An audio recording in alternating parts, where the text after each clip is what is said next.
Inzira z'Imana mu buzima bwa mwene muntu rimwe na rimwe zibamo amayobera.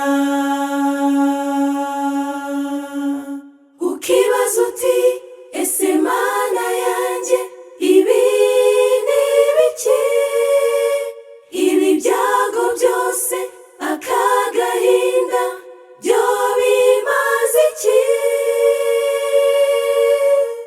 Ibyo nkora ubu ngubu ntabwo byumva, ariko uzabimenya hanyuma.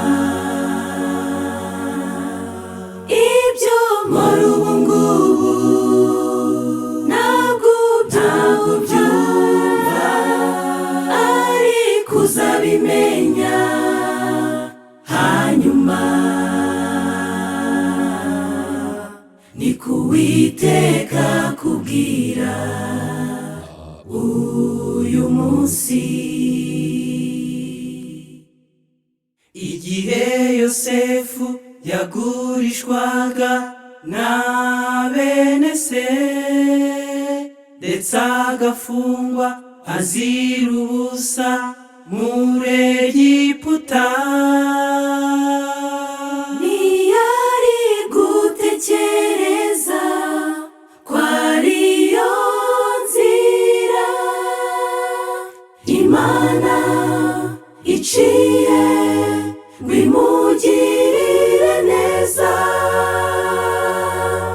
Ibyo nkora ubu ngubu ntabwo byumva, ariko uzabimenya hanyuma.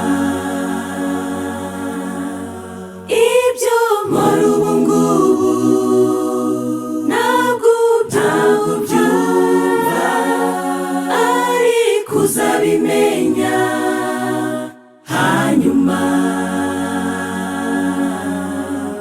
Ni ku Uwiteka kubwira uyu munsi.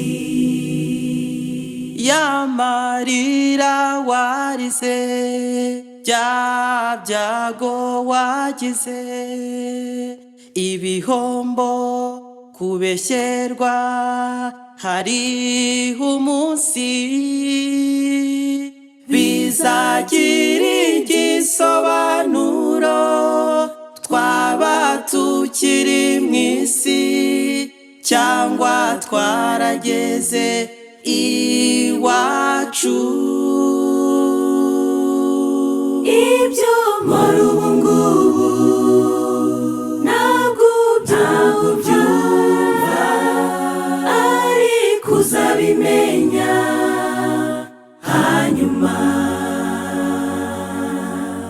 Ibyo nkora ubu ngubu ntabwo byumva, ariko uzabimenya hanyuma. Ni ku Uwiteka kubwira uyu munsi. Ibyo nkora ubu ngubu ntabwo byumva, ariko uzabimenya hanyuma. Ibyo nkora ubu ngubu ntabwo byumva, ariko uzabimenya hanyuma. Ni ku Uwiteka kubwira uyu munsi. Ni ku Uwiteka kubwira uyu munsi. Ibyo nkora ubu ngubu ntabwo byumva, ariko uzabimenya hanyuma. Ibyo nkora ubu ngubu ntabwo byumva, nzabimenya hanyuma. Ni kuwiteka kubwira uyu munsi.